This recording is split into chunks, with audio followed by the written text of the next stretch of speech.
Salamat po, Ama, sa pagtitipon ninyo sa amin at ipinagdiriwang po namin ang inyong kabutihan sa umagang ito. Dinggin niyo po ang aming mga personal na pasasalamat, pagpupuri at pagtatalaga sa inyo ng aming pagtitipon. Mga kapatid, tayo po'y mapag-isa sa tahimik at personal na panalangin at pakikipag-ngiig sa ating Panginoong Diyos.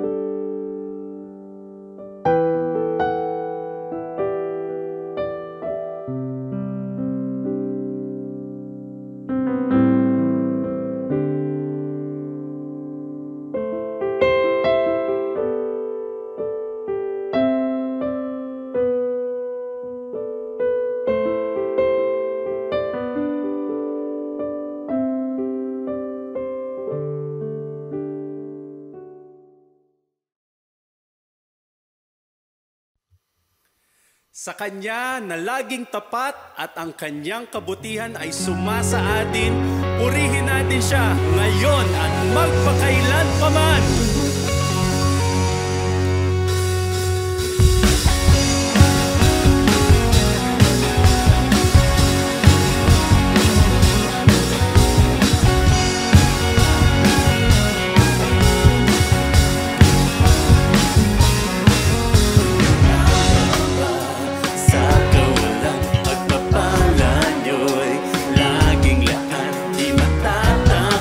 Sa panganib, pagkat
Salamat, Ama naming Diyos, dahil hinahawakan niyo kami patuloy sa lahat ng panahon, anumang panahon.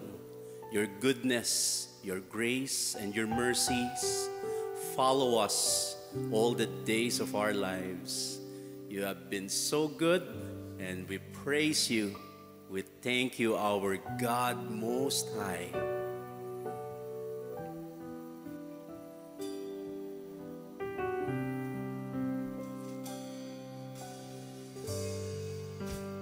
You've been so good as you could. With you I endured the tough times I pulled. Your goodness I know. Every day I go, you really did show that the good overflows. You've been so good. You've been so good. You've been so good, so good to me. You've been so good. You've been so good. You've been so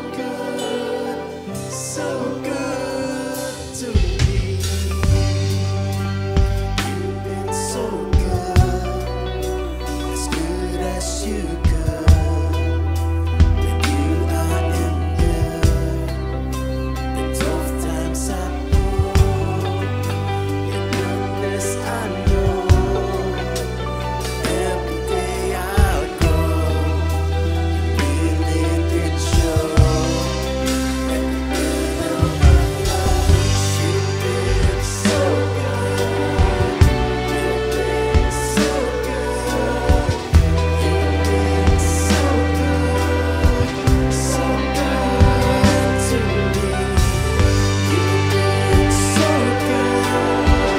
You've been so good. You've been so good, so good to me. You've been so good. You've been so good. So good, so good to me. You've been so good. So good. So good to me. You've been so good. You've been so good. You've been so good to me.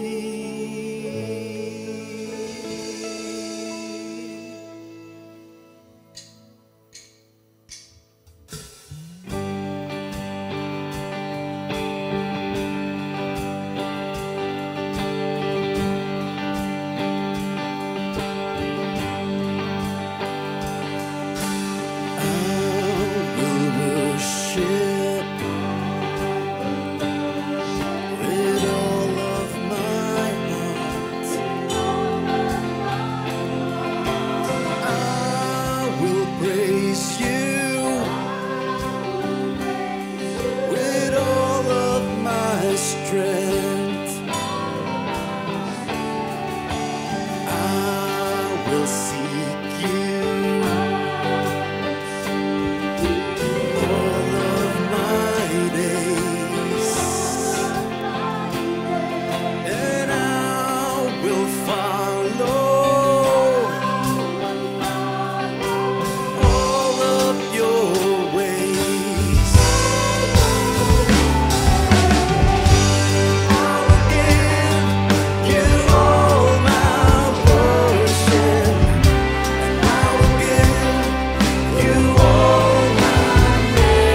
are all power, dominion, and authority, and we worship you. Ama, ihanda niyo po kami sa tatanggapin naming pahayag mula sa inyo.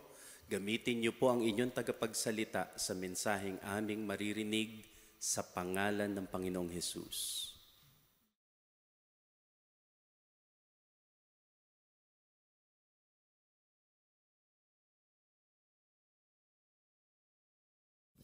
Romans 8:28. We know that God is always at work for the good of everyone who loves Him. Sabi ng ibang version, everything is a blessing. Everything that happens is a blessing to those who love God and are called according to His purpose. Ang ating pag-aaral, pinamagatan natin, God's weather. Lord, we thank you that you are God over our lives, that you are the God of all the weathers and all the seasons and all the times that happen under heaven. Father, right now we ask you to continue to cleanse us, forgive us, restore us, O Lord, physically, emotionally, mentally, and spiritually. And now we ask you to teach us, lead us unto greater truth, unto greater knowledge of you. In the name of your Son, Jesus, our Savior, we pray with thanksgiving. Psalm 24:1. The earth and everything on it belong to the Lord. The world and its people belong to Him.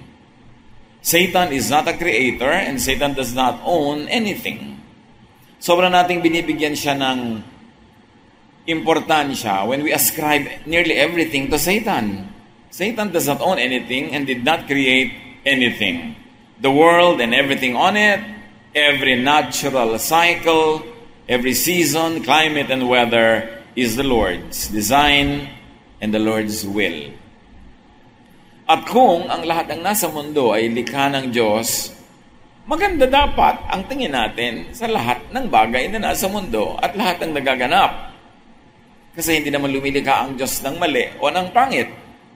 Kahit ang mga tao, Diyos ang lumikha sa lahat ng tao, hindi natin dapat ituring ang iba na inferior doon sa ibang creation din, dahil Diyos ang lumikha ng lahat ng personalities, lahat ng uri ng tao. Pagka hindi tayo nagagandahan o namamalian tayo, ang dapat nating suriin ay ang ating pamantayan, ang ating standards, ang ating pananaw. Because God does not make mistakes and everything that God does is wonderful. Ecclesiastes 1:4-7, people come and people go, but still the world never changes. The sun comes up, the sun goes down, it hurries right back to where it started from. The wind blows south, the wind blows north, round and round it blows over and over again. All rivers empty into the sea, but it never spills over. One by one, the rivers return to their source. Napakaaga pa, malalim na ang pagkaunawa ng sumulat sa cycles of nature. That God designed that nature should recycle itself, especially the water cycle. Na anumang panahon, natutunaw man o nabubuo ang mga yelo sa mga bundok, tag-init man o tag-araw, taglamig o tag-init, ang lahat ng yan ay nilikha ng Diyos, at ang lahat ng ritmo ng buhay na yan ay parang musika, parang rhythm ng musika na nagsasagutan, nagsasalitan para bumuo ng isang melody. Na hindi mo pwedeng sabihin even the part of silence ng musical composition ay mali. Because silence makes us appreciate sound or music. Na ang lahat ay Diyos ang may likha. So walang bad weather. Dapat inaalis ng mga mananampalataya sa bokabularyo niyang ay bad weather. Walang masama at walang masungit na panahon. Meron lang masungit na tao. Pero ang panahon hindi siya masungit. Pag kumikidlat, nare-recharge sa mga electrons ang atmosphere. Pagka umuulan, nababasa ang mga dapat mabasa. Nagkakaroon ng cycle ang buhay. Mayroon lang na bad placement and positioning lalo sa tao or bad timing. May bagyo, mamamangka ka sa dagat, tapos sasabihin mo masama ang panahon nung nalunod ka.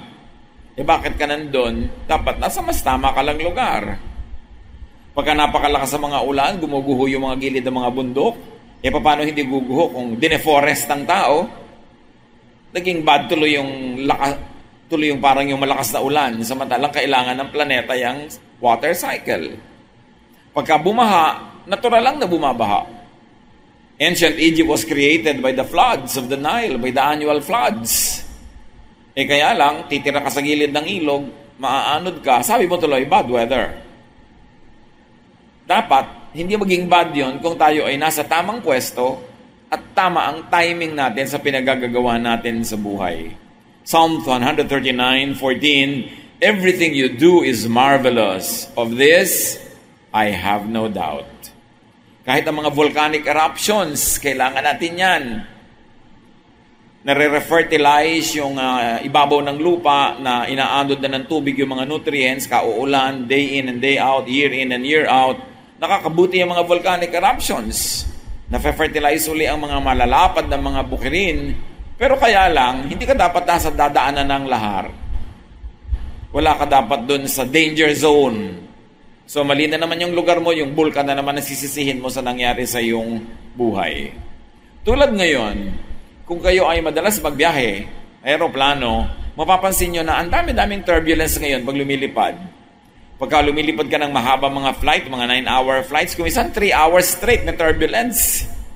Kasi nga, merong global warming. May nangyayaring iba sa planeta, mag-adjust dapat tayong lahat. Kaya, sasabihin na naman, ay, masama ang nangyayari. Marami ng beses na nangyari yan. Yung mga dating mga bukid ay naging disyerto. Yung mga dating disyerto ay ginapangan ng mga halaman at naging mga halamanan. Paulit-ulit lang ang lahat. Ang mahalaga lang isipin, nasan ka nung nangyayari yon? Nasa tama ka bang lugar? Ecclesiastes 3:1-8. Everything on earth has its own time and its own season. There is a time for birth and death, for crying and laughing, weeping and dancing, for embracing and parting. There is a time for finding and losing, keeping and giving, for tearing and sowing, listening and speaking. There's also a time for love and hate, for war and peace. Lahat yan alam na ng Diyos at kasama siya sa tunay na buhay. Kahit pa nga yung pagbanggit ng kamatayan at kapanganakan, it's very matter of factly, people are born, people die. Hindi masama that people die. Alam ka namang babuhay ka forever. Ano ka, Diyos? Kaya lang, pag kinulangan mo yung perspective, kinitira ng isip at ang tiningnan lang yung relasyon mo sa namatay, yung oras na kung kailan siya namatay na kailangan mo siya, langit, nagmumukha tuloy masama. Naiiba-iba yan eh. Kung bata ka pa, sobrang ayaw na ayaw mo at hindi pwedeng mamatay ang iyong magulang kasi kailangan mo pa siya. Then lalo sa mga medyo gustong umalago at kumawala sa magulang, parang nare-relieve pa nga sila kung malaki na sila tapos namatay yung magulang. Parang lumaya pa sila. At kung ikaw ay may asawa na, sarili mga anak, ang lungkot mo, nilibing mo yung magulang mo, pero pag uwi mo naman, may dala kang asawa at anak, may iba kang bagong buhay na tuloy, hindi ganun kapait. Hindi katulad ng kung namatay yung magulang mo ng teenager ka pa lang, na wala ka pa sariling pamilya, sa kanya pa lang umiikot ang mundo mo. So may panahon din na kamatayan. Meron napakasakit ng kamatayan, lalo't bigla. Pero kung ang tagal lang may sakit, naubos sa lahat ang pera nyo, nangayayat na siya, naging butot balat, nahirapan na kayo lahat, malaking relief kung minsan na sumakabilang buhay na rin siya. So, depende sa sitwasyon mo, sa condition mo, sa kanakalagay, kaya parang nagbumukang pangit o hindi maganda ang isang bagay. Pero sinabi na sa Ecclesiastes, lahat may panahon. At makabubuti sa ating lahat na igalang na may panahon ang lahat ng bagay. At kung ito'y panahon ng tag-init, huwag kang maghanap ng lamig. At kung panahon ng lamig, huwag kang maghanap ng init. Kung panahon ng taniman, magtanim ka. Panahon ng ani, para umani ka. Pero pag wala ka sa timing, sino ang mga wala sa timing?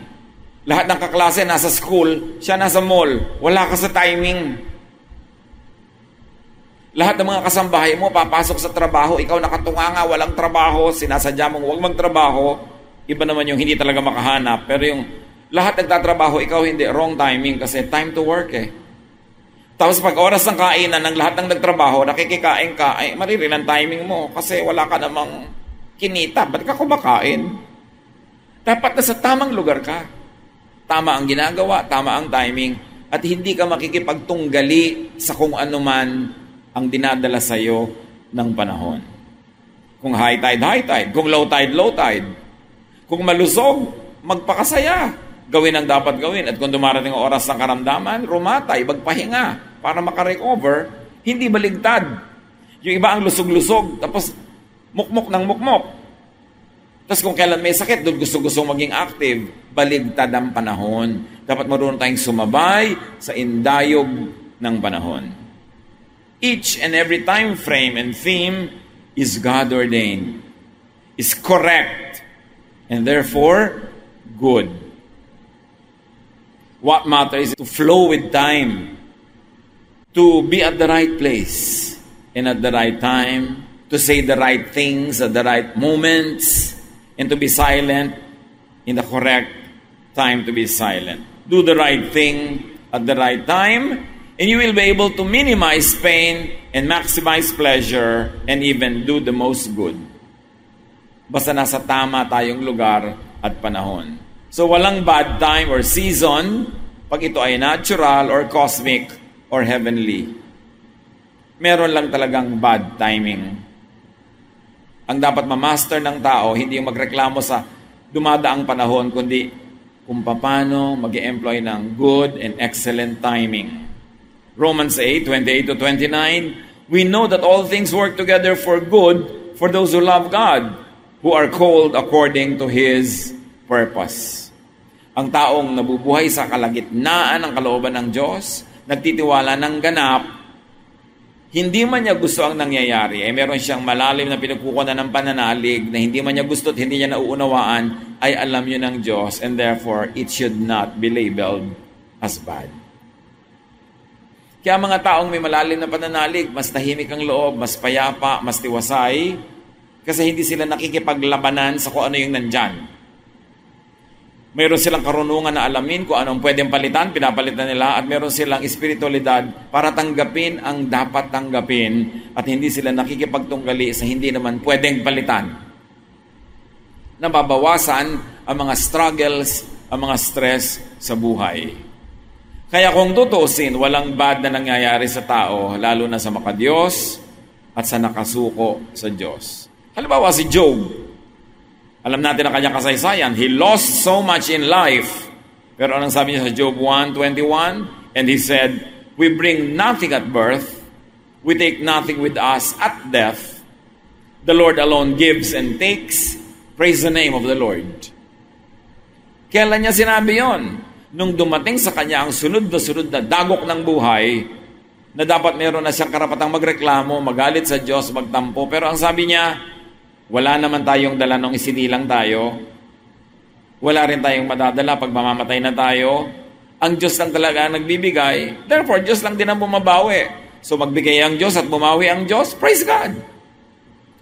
Can you imagine kung meron kang ganitong pananalig at ganitong katibay na pagtitiwala sa Diyos? Ano ang yayanig? Anong uuga sa'yo?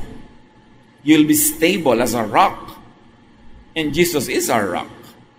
Kaya mahalaga na ma-develop natin yung pagtitiwala. Even earthly death is not bad. Even the timing of death, when natural or cosmic or heavenly, is not bad. Pero, sabi nga sa Ecclesiastes 12:7, so our bodies return to the earth and the life-giving breath returns to God. So really, what is the big deal? Pag inilayo mo ang iyong pananaw, lumayo ka doon sa pinaka-deathbed, sa relasyon mo sa namatay, sa kailangan mo siya, sa malulungkot ka, lumayo ka, nilayuan mo ng nilayuan, nakatingin ka na from the far vantage point of the universe, sasabihin mo, naturally, people die. Ipinagkatiwala at ipinahiram sa kanilang espiritu ng Diyos, tumira sa kanilang lupang katawan, natural, kailangan mamatay ang lupang katawan na ito at babalik naman sa Diyos sa kanyang espiritu. At kung tayo ay nakakatiyak, at maganda ang ating relasyon sa Diyos, pwede mo pa masabing, praise God, because the person returned to his or to her Maker. Kahit sa mga mananampalataya, hindi masarap mamatayan. Hindi mo sineselebrate yon. Pero, pag mananampalataya ka at naintindihan mo yung mga bagay, mas mababaw ang sugat. Mas natitiis ang kirot. mas katanggap-tanggap ang hapdi kesa sa wala kang pananalig o hindi mo naiintindihan yung malalaking issues ng buhay na talagang ang ganyang mga bagay ay nangyayari. Kaya para mabawasan ang pait pag may namatay, habang buhay siya, mahalin mo na. Makipagmahalan ka at pag nabawi na yung buhay, ano pang magagawa mo doon? Ipagpasalamat mo na nagkaroon kayo ng panahon na nagmahalan at ipasadyos siya. Kasi tama ang ginawa mo habang buhay siya, minahal mo. Hindi kung kailan patay na, tsaka mo mamahalin. Lungkot ka ng lungkot ngayon, dalaw ka ng dalaw sa puntod. Nung buhay niya, hindi mo na dalaw. Wrong place, wrong time. Kaya maraming lungkot. Natural lang na ang tao magwawakas ang buhay na ito. Let us not look surprised when people die. No matter what the cost. Psalm 90:10, we can expect 70 years of life or maybe 80 if we are healthy. But even our best years bring trouble and sorrow. Suddenly our time is up and we disappear. Sabi niyo, alam mo, pwede kang umasa siguro ng 70 years. Kung malusog ka, 80. Pero kahit pa nga lilipat at lilipat ka rin sa kabilang buhay. Kaya dapat hindi yung surprise. Dapat maganda lang, God's correct appointed time. Kasi sabi rin sa Ecclesiastes 7:17, don't die before your time by being too evil or acting like a fool. So may schedule para sa atin ng Diyos. But if you are too evil or you act like a fool, napapaaga. Ikaw na ang nagpa-advance. Kaya sabi, don't die before your time. Huwag kang sobrang maging masama. Hindi naman sinabi maging perfect ka, wala naman nun eh. Huwag ka lang sobra. Lumagay ka sa lugar and don't act like a fool. You know that there are consequences of what we do. Huwag mong padaliin ang iyong buhay na maputol dahil sa mga maling pinagagagawa. And to God's people, God's time, God's timing, God's place and placement are always good. Kaya sabi nga natin sa Romans 8:28, we know that God is always at work for the good of everyone who loves Him. So, lubos tayo mag-focus sa pagmamahal sa Diyos, mahalin ang Diyos, mahalin ang mga mahal ng Diyos. At dahil sa pagmamahal natin sa Diyos at sa pagmamahal niya sa atin, nalalagay sa tama ang ating lugar at panahon. Hindi man natin laging sinasadya, hindi man tayo laging conscious. When we love God, the love of God bless us in a way that we are placed in the right time, at the right place. At namamaximize ang ating buhay. Pray to see, to know that the Lord is and the Lord's way are always good. Kahit sa biglang tingin parang hindi. Kung minsan, apply ka ng visa, dasal ka ng dasal, hindi ka natanggap, hindi ka nakalipad, hindi mo alam na yung pala ipinag-aadya ka lang ng Diyos sa isang grabing pwedeng sakuna. Meron kang gusto-gusto mapakasalan, mahal na mahal mo talaga siya, ibibigay mo lahat, patingin tong ngipin ng lola mo, makuha mo lang siya. Hindi pa rin. Yun naman pala, hindi talaga ang pinakatama sa'yo, magiging impyerno pala ang buhay mo kung yun ang napakasal sa'yo, tapos nagbumukmuka, nagagalit ka sa Diyos. Kahit ano na parang ang pangit, parang hindi maganda, kung magmamahal ka sa Diyos, magtiwala kang, yun ang maganda para sa'yo. Kahit sa tingin mo, parang hindi. Pray to see and to know that the Lord is always good, though our specific circumstances may not seem good. What do we know? Mas marunong pa ba tayo sa Diyos? Kaya mga kapatid, kung alam nyo kayo, nagmamahal sa Diyos, anak kayo ng Diyos, minamahal kayo ng Diyos, magtiwala. Kahit mukhang hindi maganda tama ang nangyayari, magtiwala lang. Tulad ni Job, nagtiwala siya. At pinagpala ng Panginoon na sa dulo ng kanyang buhay, lalo pa siyang napagpala. At kung di man mangyari ang tulad ng kay Job, at nabawi pa yung buhay mo, di napaaga ang pagpama mo sa Panginoon, pagpapala pa rin. Kaya sabi ni Paul, mamatay ako, pupunta ako sa Diyos. Pag nabuhay ako ng mahaba, makakapaglingkod pa ako sa Diyos. So mamatay ako at mabuhay, blessing. For me to live is Christ and to die is gain. Alin naman yan, hindi ko problema kasi parehong blessing yan.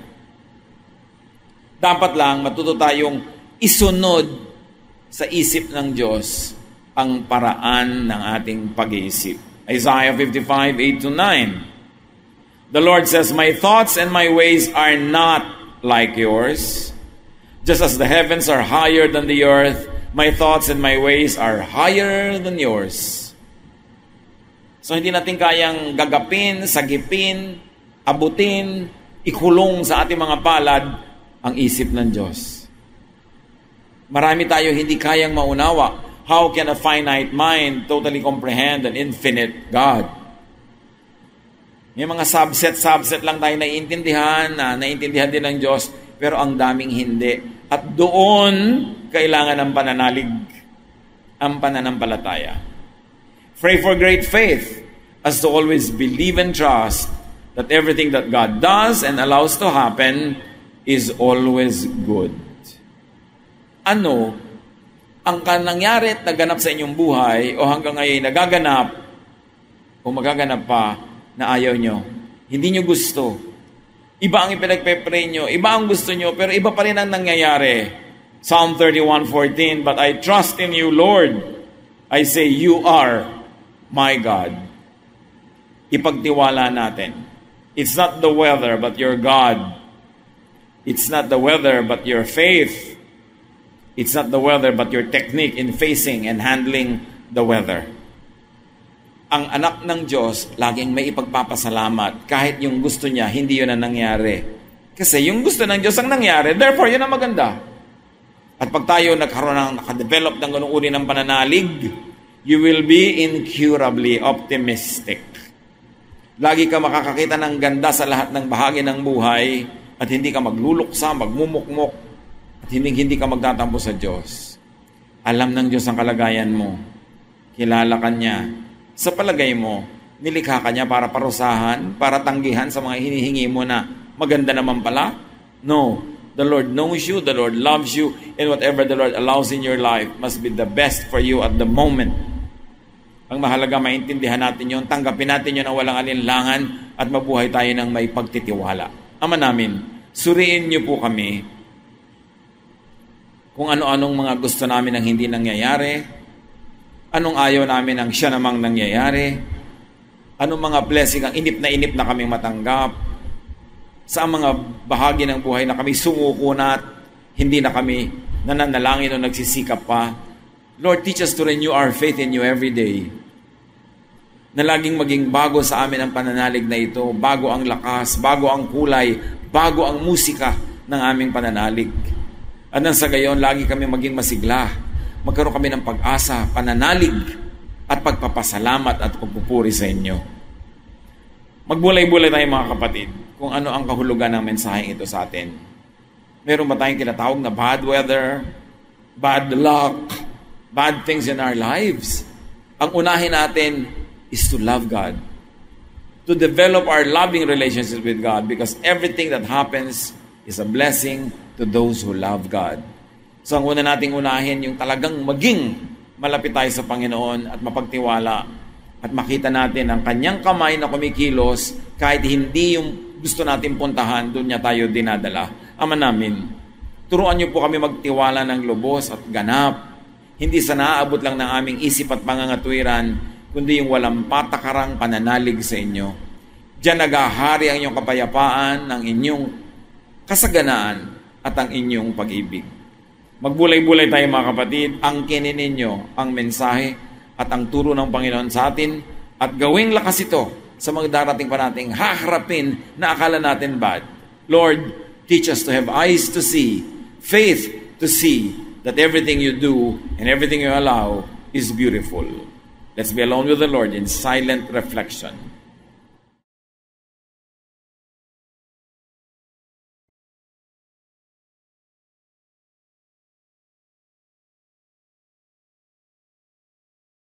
Panginoon, salamat po sa inyong katuruan. Kayo po ang aming Diyos na may likha sa bawat panahon ng aming buhay. Naway, ang kagustuhan mo po ang siyang makapangyari. Tulungan mo po kami to renew our faith, maging laging masigla at patuloy na nananalig at nagpupuri sa inyo. Sa ilang sandali ng katahimikan, patuloy po nating papurihan at pasalamatan ang Panginoon.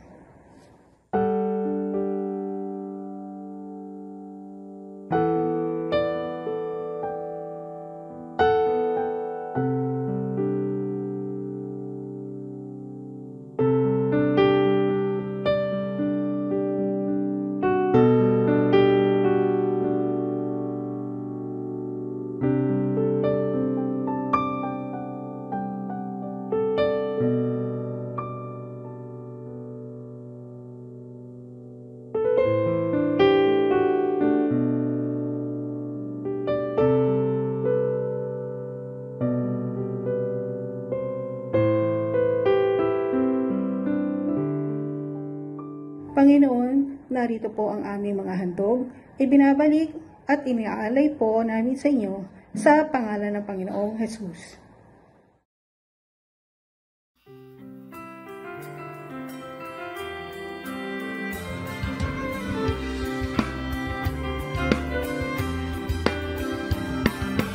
Aming mga kamay, naghahandog tanging alay, mula sa puso ko'y tigil, pasasalamat na hatid, upang salita niyo ay palaganapin, pagkalawak ng makalangin na gawain. Tinig na umaawit, pagpapuri ang inihahatid, sa salamat na sinasabi, ang kalagay walang patid. Kung sayang ibinabalik, pagpapiyayang galing sa langit, tunay at mayaman, inyong pag-ibig. Ang aming alay, O Diyos, ay tanggapin. Handog na pinakamahina, ang aming dadalhin. Lahat ng ito'y sa inyo dinamdalin. Manalaan tungo sa inyong gawain.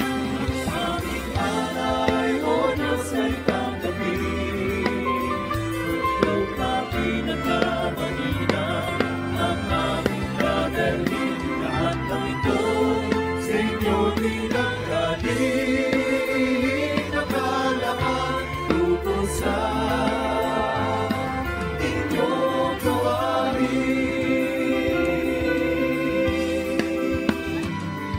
Lumapit sa Diyos na ay likha sa aming mundo.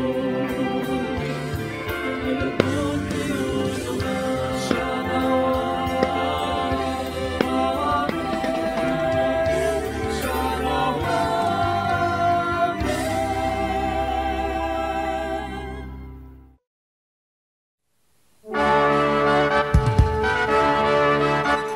Halina't sama-samang sumamba at magdiwang sa Day by Day Jesus Celebration kasama si Kuya Ed Lapiz.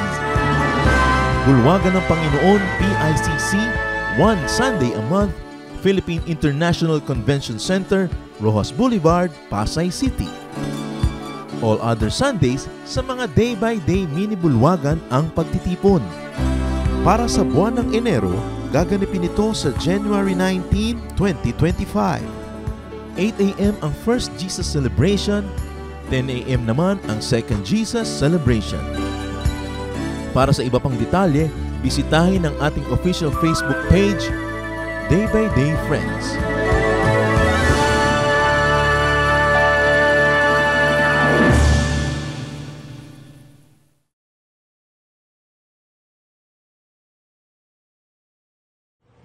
Dalangin namin, Ama, na ang sa mga salitang na aming narinig ay magsilbing liwanag, gabay, kalakasan, kapahingahan, at kapayapaan ngayon at sa aming hinaharap sa mga darating na araw.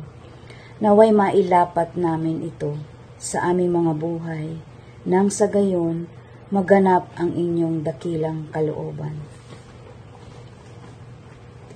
Humayo tayo na may galak, pag-asa, dala-dala ang kapayapaan, kapahingahan, dulot ng pag-ibig na nagmumula sa ating Panginoon.